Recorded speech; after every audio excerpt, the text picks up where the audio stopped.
Bonjour à toutes et à tous, bienvenue sur Mercato News Live pour une édition très spéciale. Aujourd'hui, on ne va pas se contenter de survoler les titres, on va prendre le temps, ensemble, de décortiquer les dossiers brûlants qui agitent les coulisses des plus grands clubs européens. Si vous vous demandez pourquoi le FC Barcelone semble paralysé sur le marché des transferts malgré ses besoins criants en défense, vous êtes au bon endroit. Nous allons analyser en détail l'échec des pistes Axel Disasi et Marc Guéhi et ce que cela révèle de la santé économique du club catalan.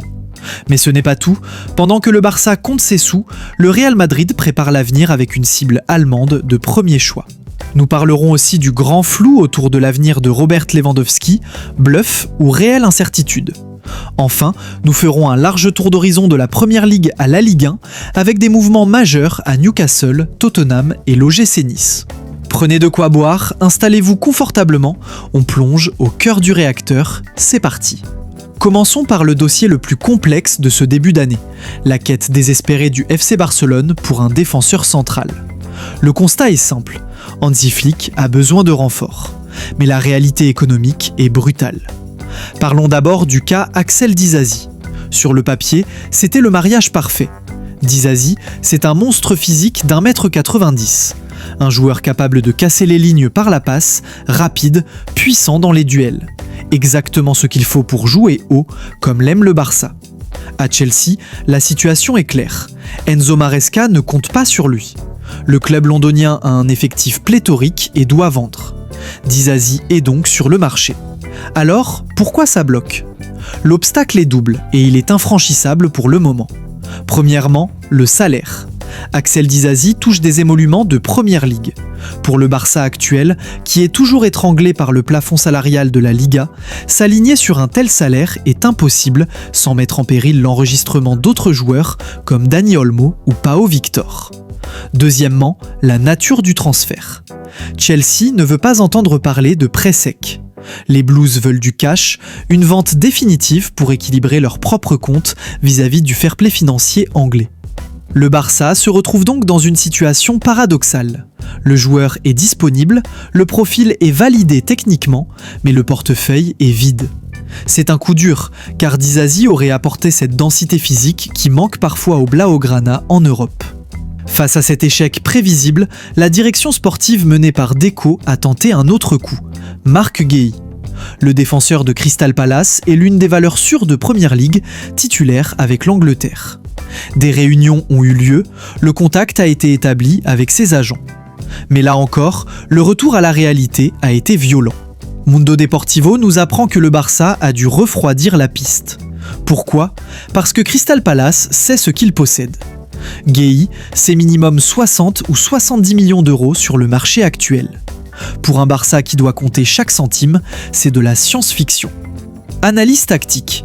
Que va faire le Barça ? Sans Disasi, sans Guéhi, Flick va devoir bricoler. On voit ici toute la limite du projet actuel. Le club reste une marque immense capable d'attirer l'intérêt des joueurs, mais incapable de finaliser les deals face à la puissance financière de la Première Ligue. C'est une impasse quasi totale pour ce mercato d'hiver. Pendant que Barcelone se débat avec ses comptes, le rival madrilène avance ses pions avec le calme qu'on lui connaît. Direction l'Allemagne. L'info est tombée et elle est confirmée. Nico Schlotterbeck est sur les radars du Real Madrid. Pourquoi ce choix ? Analysons le profil. Schlotterbeck, c'est le défenseur moderne par excellence. Gaucher, une denrée rare et précieuse pour la relance, il excelle dans le jeu long. Avec la blessure interminable de David Alaba et les doutes physiques autour de Militao, le Real a besoin d'un patron tout de suite. Contrairement au Barça qui cherche des opportunités de marché, c'est-à-dire des joueurs bradés ou en prêt, le Real cible la qualité pure. Schlotterbeck est un pilier du Borussia Dortmund. Il connaît la Ligue des Champions, il a joué une finale l'an dernier, ironiquement contre le Real Madrid. Florentino Pérez applique ici sa stratégie habituelle. Identifier les manques, ici l'axe gauche de la défense, et cibler le meilleur profil disponible dans une tranche d'âge de 24 à 26 ans. Schlotterbeck a l'expérience, mais encore une grosse marge de progression. Si ce transfert se concrétise, probablement pour l'été prochain car Dortmund ne lâchera pas son pilier en janvier, cela formerait une charnière terrifiante avec Antonio Rüdiger. Une charnière 100% allemande, physique, rigoureuse et techniquement très propre.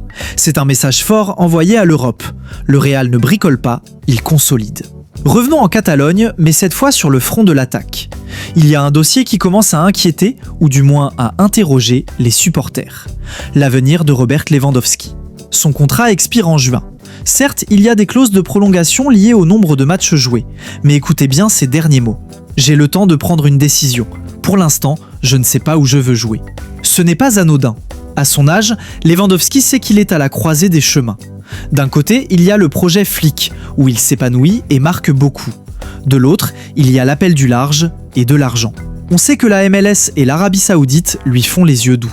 Quand il dit « je n'ai aucune pression, tout dépend du plan du club », il met la balle dans le camp de Joan Laporta. En gros, montrez-moi que vous pouvez construire une équipe capable de gagner la Ligue des Champions l'année prochaine, et je reste. C'est un coup de pression subtil, mais réel. Le Barça doit-il miser sur lui pour 1 ou 2 saisons de plus, ou tourner la page et chercher un nouveau neuf? C'est la grande question des prochains mois. Et justement, en parlant d'avenir, le Barça travaille en sous-marin. Loin des projecteurs de Lewandowski, le club s'active pour Hamza Abdelkarim. Ce nom ne vous dit peut-être rien, mais c'est l'une des plus grandes promesses du football égyptien. Le Barça veut reproduire le coup Mika Faye, acheter jeune, pas cher et développé. L'info du jour, c'est que le Barça a augmenté son offre. On parle d'une hausse de 1,8 million à 2 millions d'euros. Cela peut paraître dérisoire à côté des sommes de la Première Ligue, mais pour un jeune joueur d'Al Ahly, c'est une somme conséquente. Cela montre que le Barça croit énormément en son potentiel. C'est une stratégie intelligente. Faute de pouvoir acheter des stars à 100 millions, le Barça veut les fabriquer. Passons maintenant au reste de l'Europe, car ça bouge énormément. En Angleterre, un cycle va se terminer à Crystal Palace. Oliver Glasner, l'entraîneur qui a tant impressionné par moments, a décidé de ne pas prolonger. Son contrat finit cet été. C'est une nouvelle majeure pour le marché des entraîneurs. Glasner a une cote énorme, notamment en Allemagne. Son départ va lancer la valse des bancs de touche dès le mois de juin. Pour Palace, c'est un coup dur, il va falloir reconstruire un projet sportif. Toujours en Angleterre, du côté de Newcastle. Joelinton, le guerrier du milieu de terrain, le symbole de la transformation des Magpies, pourrait partir. L'Arabie Saoudite est très chaude sur le dossier. Et chose surprenante, Newcastle n'est pas fermé à la vente. Pourquoi ? Toujours ce fameux fair play financier, PSR en Angleterre. Newcastle doit vendre pour pouvoir acheter. Joelinton a 29 ans, c'est le moment ou jamais de récupérer un gros chèque, peut-être 40 ou 50 millions venant d'un club saoudien. Si l'offre correspond aux attentes, il partira. C'est la fin d'une ère à St. James Park. En Italie, l'AS Roma flaire la bonne affaire avec Radu Draguzin. Le Roumain s'ennuie sur le banc de Tottenham. La Roma veut un prêt avec option d'achat. C'est le type de deal gagnant-gagnant. Le joueur se relance, la Roma récupère un défenseur solide sans se ruiner et Tottenham valorise un actif qui ne joue pas.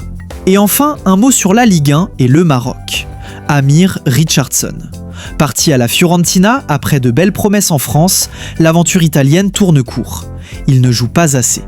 L'OGC Nice est sur le coup pour le rapatrier dès janvier. Nice a besoin de densité au milieu, Richardson connaît le championnat, il est jeune, international marocain.